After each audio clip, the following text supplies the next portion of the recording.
And if you save yourself, you will make you happy, keep you in a job.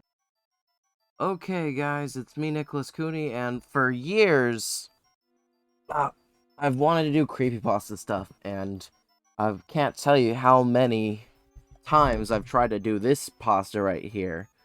Uh, Probably like somewhere between 75 to maybe even 100 times in the past.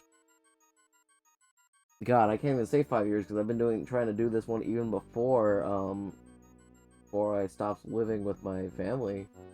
Jeez. But anyway, just wanted to give this preface before I start. Yeah, so I remember everybody was obsessed with creepypastas when I was in high school, but I didn't give them a shot until I was in my senior year of high school. And that was back when Some Ordinary Gamers, Mudahar, used to cover creepypasta, Haunted Gaming. The first creepypasta I heard him read was Unknown Format. It was pretty good. And I missed that content from him. I'm unsubscribed from him because I don't really care about his other stuff. That was what hooked me onto his channel, and with it gone, there's just nothing there for me anymore, and it's unfortunate that he's just a like meme lord stuff. Back then he wasn't. He was more than a joke back then, I think. But anyway, this creepypasta is called The Puppet by K.I. Simpson. Or is it Key Simpson? I don't know. But here we go. It was a marionette, I think. It had a big head, the face was made of wrinkly, flesh-colored rubber. The eyes were gigantic, bulging white orbs with red pupils. The hair was black, made of some hard substance that didn't mesh with the rubbery head. The teeth were gigantic, pure white, and capable of moving up and down. The body and limbs were wooden, painted to resemble clothes, but the paint was faded. You could see the wood's natural brown in some places. Each arm and leg was a different length, but the hands and feet were pretty detailed. It made a loud clattering sound whenever it moved. That puppet followed me. I don't mean it got up and chased me, I mean it kept showing up in my life. My earliest memory of it is from my first birthday. I obviously don't remember the full details of that day, but I remember my parents singing happy birthday and that puppet. I don't know what it was there for. I just remember it scared me to death and I couldn't stop crying. When I was able to talk, I asked my parents about it and they said nothing like that had happened on my first birthday. They must not have thought lying about it would make things easier for me. Okay, so I got tripped up right here. It says they must not have thought lying about it would make things easier for me instead of just they must have thought lying about it would make things easier for me. So yeah, so the way I'm gonna do this is I'm just gonna read it and I guess gonna read this creepypasta and I'll give any inputs if I think of anything to bring up. But I like creepypasta stuff because it reminds me of old-timey Halloween things. You know, I love spooky stuff. I loved Goosebumps. I love campy, cheesy, scary stuff. So, I don't really care about the stupid, edgy Bloodfest ones, but stuff like this I think holds up when it just gets atmospheric. Alright.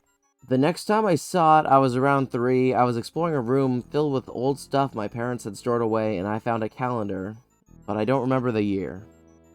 There was a photo for each month, but the only one I remember was October. That puppet was the image for it. I got scared and ran out of the room. I told my mom and tried to show her the calendar so that she'd know the puppet was real, but I couldn't find it. The room had been very messy, and I had ran out of it so quickly I knocked over piles of stuff. I guess the calendar got buried. So yeah, I like this up until, well, I'll get to it, but so far so good. It's a very short pasta, so again, I don't mind interjecting as much right now. If I was reading the Godzilla creepypasta, NES Godzilla, I would not be doing that as much maybe, but here I think it's okay for me to do that. I like that nothing supernatural has happened and that all this could be even rationalized as He's just having some, like, recurring dream Mandela effect shit happening. Maybe he just kept dreaming that he saw it, you know? But yeah, let's keep going. I was 6 when it happened again. It was the middle of the night. I woke up from a nightmare I can't remember the details of. I was too scared to go back to sleep, so I went into the living room and turned on the TV. An old black and white show on Nick at Night was ending, and when the commercials started, that puppet came on. It was dancing while loud music played. I screamed and started crying uncontrollably, but by the time my parents got downstairs, the puppet was gone. I didn't see the puppet again for a while after that, but I kept having nightmares about it. When I was 15, I decided to try to track it down using the internet to try and find information about the calendar, the shore, anything. No one had ever heard of it, but one day I got an instant message from someone I had never talked to before. Their screen name was a random mashup of numbers and letters, but their avatar was a picture of the puppet. They IM'd me, glad that you still remember me, then immediately signed off. They never contacted me or came online again. When I was 20, I was walking by a store that sold old toys and dolls, and in the front window I saw the puppet. I went inside and asked the clerk if he knew anything about the puppet's history, when it was made, where it was from, anything. He didn't. He said the puppet had just been sold to the store a few days ago. I could have it for $6. I wasn't sure what to do. It still scared me, but having proof that it really existed seemed like a good idea.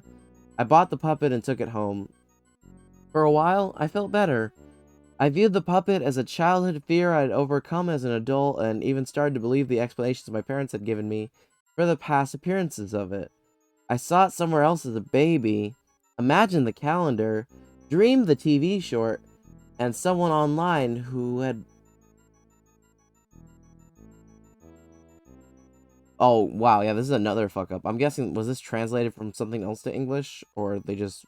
I don't know, but, right here it says, dreamed the TV short and someone online who had played a trick on me. Instead of just someone online who had played a trick on me. I kept the puppet, but as I moved on in my life, I pretty much forgot about it. I finished college, got married, and my wife should be giving birth in a few weeks. I was cleaning up a room for when the baby comes, and found the puppet dusty and abandoned. I didn't want my kid seeing it when he was little, so I picked it up and decided I might as well wipe the dust off before moving it to another place. When I dusted it, I noticed a faded inscription on the back. This is what he'll look like. Before I could figure out what this meant, I heard my wife starting to cry. I rushed her. She looked more upset than I had ever seen her. Sobbing, she told me that the doctor had just called. There was a problem with the baby. And so there you go. That is The Puppet by K.I. Simpson. And like I said, I was just having a little bit of analysis. There's some like weird extra words that shouldn't exist, like someone online who had played a trick on me, or the where's the other one? They must not have thought lying about it would make things easier for me. Yeah, so those caused me to trip up a bit. It tripped me up because I don't think that's how English goes. Yeah, so again, this is a creepypasta I really enjoy.